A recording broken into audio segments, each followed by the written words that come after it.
Hello guys, আমরা এসেছিলাম already হয়ে গেল, পরীক্ষা ফাটাফাটি হয়ে গেছে। যে জাহাঙ্গীরদা আমি না যেতে পারবো না তো কেন?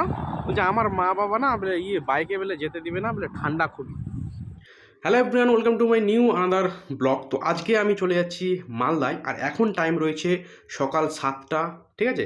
তো এই যে দেখতে পাচ্ছেন আমার হাতে এখন বড় গ্লাভস পরে নিয়েছি, কারণ সকাল সকাল আজকে এত ঠান্ডা রয়েছে, আর স্নানও করে নিয়েছি মিনিমাম 6:30টার দিকে। আর আমার লুকটা রয়েছে এরকম, একটা মাফলার আর 2-3টা জ্যাকেট পরে নিয়েছি, আর সঙ্গে একটি হেলমেট, আর হাতের মধ্যে রয়েছে হাত মোজা। এখন বেরোবো মালদার রওনায়, কারণ আমার রয়েছে ওয়েস্ট বেঙ্গল কলকাতা পুলিশের একটি ছোট্ট এক্সাম। তো সেটা দেওয়ার জন্য কিন্তু আমি মালদায় যাচ্ছি। আর মালদার সামনে কিন্তু আমি চলে এসেছি অলরেডি, আপনাদের রাস্তাটা দেখালাম না কারণ একাই এসেছিলাম আর ভিডিও করার মতন কেউ ছিল না। তো এই যে দেখতে পাচ্ছ এইরকম লুক কিন্তু আমার বর্তমান হয়ে গেল গত 1 ঘন্টা বাইক চালিয়ে। তারপরে এখানে সমস্ত কিছু মাফলার, তারপরে রয়েছে হাত মোজা, সমস্ত কিছু ব্যাগে ঢুকিয়ে চলে আসলাম আমার কলেজের পাশে। এখানে একটা বড় সড়ো মহাবিদ্যালয় রয়েছে, গৌড় মহাবিদ্যালয়। সেই গৌড় মহাবিদ্যালয়ে এর আগেও আমার কিন্তু ওয়েস্ট বেঙ্গল পুলিশ পড়েছে। তো এবার এই পরীক্ষাটাও কিন্তু এই কলেজের মধ্যে পড়েছে। আর আপনাদের বলবো যে এখানে যদি আপনারা কেউ একাই পরীক্ষা দিতে আসেন তো ভয়ের কোনো কারণ নয়, কারণ ব্যাগ, মোবাইল, চাবি, আপনাদের মানি ব্যাগ, সমস্ত কিছু এখানে রাখার ব্যবস্থা রয়েছে অনলি ফর 10 টাকায়। আপনি নিজের ব্যাগের মধ্যে সমস্ত কিছু ভরে দিবেন, তারপর এখানে রেখে দিবেন। তো এটা দেওয়ার পর তারপরে আমাদের পরীক্ষা হলে চলে আসলাম। মিনিমাম আমরা 10টায় এন্ট্রি করেছিলাম, লাস্ট ছিল 10:30টায়।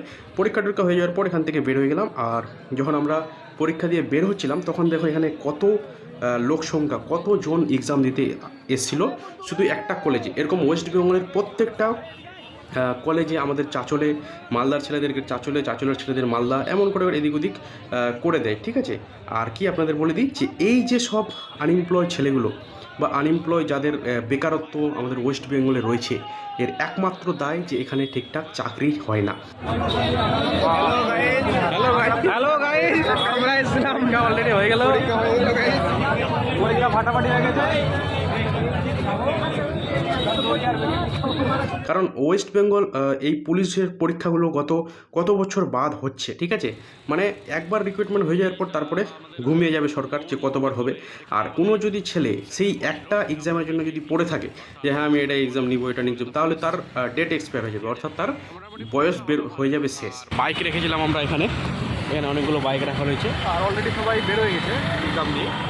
সবাই কিন্তু এখানে বেরোচ্ছে, আর প্রচণ্ড ভিড় রয়েছে এইদিকে, এই গেটটাতে এত লোকের সংখ্যা এখানে। ভাবতে পারছো এটা শুধু একটা স্কুল, এবার ওয়েস্ট বেঙ্গল মিলে কতগুলো স্কুলে এই এক্সামটা হচ্ছে, কতগুলো কলেজে এই এক্সামটা হচ্ছে, কত ছেলে না খেয়ে এই এক্সামটা দিতে আসছে। মানে ওয়েস্ট বেঙ্গলে এত চাকরির অভাব, ওই জন্য বলছি যারাই চাকরির প্রিপারেশন নিচ্ছ, চাকরির সঙ্গে সঙ্গে অবশ্যই কিছু না কিছু কাজ করো। নাহলে কিন্তু তোমরা যদি বলো যে চাকরির আশায় থাকবো, তাহলে অবশ্যই তোমাদের বয়স কেটে যাবে, কিন্তু আর চাকরি পাওয়া যাবে না। তো জাস্ট এই বলে ভিডিও করলাম, শেষ করলাম। এবার বেরোবো এখান থেকে বাড়ি। টাটা। মালদা থেকে আসার পথে ভাবলাম আদিনা মসজিদে অনেক দিন যাওয়া হয়নি, তো একটু চলো দেখে আসি কেমন কি রয়েছে।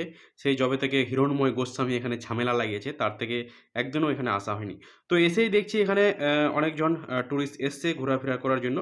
কিন্তু দুঃখের বিষয় বন্ধুরা, এখানে কোনো মোবাইল এবং কোনো ক্যামেরা নিয়ে ভিতরে প্রবেশ করতে দিচ্ছে না, কারণ যবে থেকে ওই হিরণময় গোস্বামী এখানে ঝামেলাটা পাকিয়েছিল তবে থেকে এইটা এখানে লাগু করা হয়েছে যে কোনো মোবাইল, কোনো গ্যাজেট, কোনো ক্যামেরা ভিতরে প্রবেশ থাকবে না, আপনারা বাইরে থেকে ছবি তুলতে পারেন।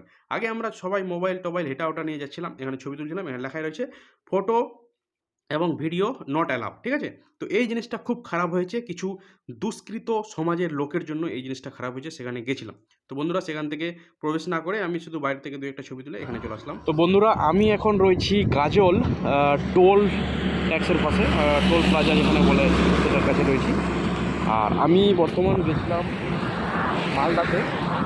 তো মালদাতে যাওয়ার সময়, অর্থাৎ কালকে যখন আমরা আলোচনা করি, তো আমার সঙ্গে একটা আমার পার্শ্ববর্তী গ্রামেরই একটা ছেলে, সে বলেছিল জাহাঙ্গীরদা আমিও তোমার সঙ্গে যাব বাইকে, ঠিক আছে? এবার সে বলেছিল, এবার বলা সত্ত্বেও আমি ওকে বললাম যে ঠিক আছে, যখন তুমি যাবে কি না তাহলে তুমি আমার বাইকে চলে যাবে। তো সে আমাকে সকালবেলা মেসেজ করে বলছে যে জাহাঙ্গীরদা আমি না যেতে পারবো না। তো কেন? বলছে আমার মা বাবা না বলে বাইকে বলে যেতে দিবে না, বলে ঠান্ডা খুবই। জাহাঙ্গীর কেমনে যাম ঘুরে যে ঠান্ডা, মোর তো যাওয়া নি যায়, বাড়ির লোক তো যাবানি দিবা যাচ্ছে, কত বাসত যাবো, তুই পারলে কাকু দেখ। বলছে ঠিক আছে তাহলে, ঠান্ডা তো তুই আগে বলতে পারতিস, কালকে বলতে পারতিস, আজকে সকাল কেন বলছিস? ঠিক আছে। তো শেষে আমি গাজল থেকে মালদায় একাই আসলাম সকালবেলা বাইকে, নিজে বাইক চালালাম এবং নিজেই এক্সাম দিয়ে এখন আসছি।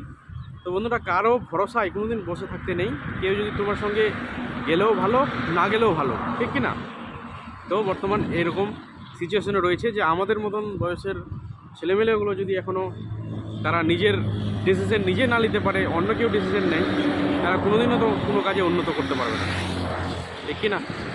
তো আর এক্সামের কথা বন্ধুরা বলি তোমাদের, যে এক্সাম মোটামুটি ছিল, সহজই কোশ্চেন ছিল, কিছুটা পেরেছি কিছুটা পারিনি। জানি না চাকরি হবে কি না, বাট এক্সামে বসেছি, এটাই অনেক। ঠিক আছে। আর কি বলবো, যে এত সংখ্যা লোকজন এক্সাম দিচ্ছে, মানে তোমরা দেখেই মাথা পাগল হয়ে যাবে যে বাপরে, এত বেকার ওয়েস্ট বেঙ্গলে রয়েছে। তারপরে গাজল থেকে একটু আমাদের শামসি রাস্তার দিকে চলে যাওয়ার পর এখানে দেখতে পাচ্ছি যে একটা বড় বালুর পাঞ্জাবি গাড়ি, সেটা কি হয়েছে, রাত ভোর 3টার সময় কিন্তু পাল্টি হয়ে গেছে। আর যাওয়ার সময় দেখে গেলাম এখানে গাড়িটা পড়ে ছিল, আর আসার সময় দেখছি দুটো রিকভারি ভ্যান, যেগুলোকে বলে আমরা জেসিপি কি এগুলোকে বলে, তো এখানে লেখাই রয়েছিল রিকভারি ভ্যান। তো এই ভ্যানগুলো সেই বড় পাঞ্জাবি গাড়িটার হালত কিন্তু এইরকম হয়ে পড়ে রয়েছে। ঠিক আছে, পুরো গাড়িটা বালু ভর্তি ছিল, বালুগুলো পুরো দিনে খালি করেছে। তারপরে দুটো এইরকম ভ্যান দিয়ে এগুলো কী করেছে, ওই গাড়িটাকে কিন্তু উপরে তুলেছে, মানে অনেকটা নিচুতে পড়ে গেছে। দুটো বড় বড় গাড়ি এরকম করে রয়েছে, আর এই যে ড্রাইভার, ইনি মোটামুটি অন্য একজন রয়েছে, ইনিও এসছে এই গাড়িটাকে তোলাবার জন্য। আর খুব এদের মানে অভিজ্ঞতা রয়েছে, আমি যেটা দেখলাম। মিনিমাম এখানে আমি আধা ঘন্টা টাইম স্পেন্ড করলাম। তো খুব সুন্দরভাবে এরা গাড়িটাকে উপরে তুললো। আর এখানে মানে যত অবধি এরা গাড়িটা তুলছিল, তো কাউকে এখান দিয়ে যেতে দিচ্ছিল না, মানে কোনো বাইক, কোনো কার বা কোনো গাড়ি এখান থেকে যেতে দিচ্ছিল না, কারণ ওই দুটো ভ্যান না ওই পুরো রাস্তাটাকে ব্লক করেছিল। তো আমরা ভাবলাম যে এখানে যখন চলে এসেছি, তো আপনাদের জন্য এই ভিডিওটা বানিয়ে নিই, আপনারাও দেখবেন। তো এইরকম দেখো, পুরো গাড়িটাকে নিচ দিয়ে ওখানে একটু মানে পুরো জমিগুলো ছিল না, ওই জমিগুলোতে পড়ে গেছে গাড়িটা। আর ঠিক ভোর 3টার সময় নাকি এই গাড়িটা, জানি না কী করে পড়েছে, বাট এখানে বলছিল ভোর 3টার দিকে এই গাড়িটা পড়েছে। ড্রাইভার খুব একটু জখম হয়নি, বাট হসপিটাল রয়েছে। বুঝতেই পারছো, একটা গাড়ি যখন পাল্টি হবে তখন তো অনেক কিছুরই ক্ষতি হবে, ঠিক না? তো পুরো গাড়িটার তো অবস্থা খারাপ হয়ে গেছে। তো এইরকম করে এটাকে তুলছিল, সেটা আমরা দেখলাম। আর দেখে তারপরে আরও টাইম লাগছিল এখানে, তো সেখান থেকে আমি চলে আসলাম। এদিক দিয়ে যখন আমি আসছিলাম তখন দেখছি এইরকম দেখতে লাগছে নাজারাটা। তো পুরো গাড়িটা অর্ধেকটা তোলা হয়ে গেছে, তারপরে অর্ধেকটা বাকি ছিল। আর এইরকম পুরো রাস্তাটা ব্লক করা ছিল, সেই মেন রাস্তা। আর আমি উপরওয়ালার কাছে দোয়া করছিলাম যে যাওয়ার সময় এরকম হয়নি, কারণ যাওয়ার সময় যদি এরকম হতো তাহলে এক্সামে হয়তো বসতেও পারতাম না। এর আগেও অনেকটা হয়েছে যে আমি এক্সামে 2 মিনিট দেরি করে প্রবেশ করেছি, তো আমাকে ঢুকতেও দেওয়া হয়নি, সেখান থেকে আমি মানে ঘুরে চলে এসেছি। ঠিক আছে? তো এই যে রিকভারি ভ্যান সার্ভিস রয়েছে, তো এই রিকভারি ভ্যান সার্ভিসটাই তারপর গাড়িটাকে ঠিকঠাক করে উঠালো, আর আমরা সেখান থেকে চলে আসলাম। আসার সময় চাঁচলে চলে আসলাম। তো অনেক কিছু নিলাম, নিয়ে তারপরে বাড়িতে আসলাম। দেখতে পাচ্ছ? আর মিনিমাম 2-3 কিলোমিটার ধরে শুধু গাড়ির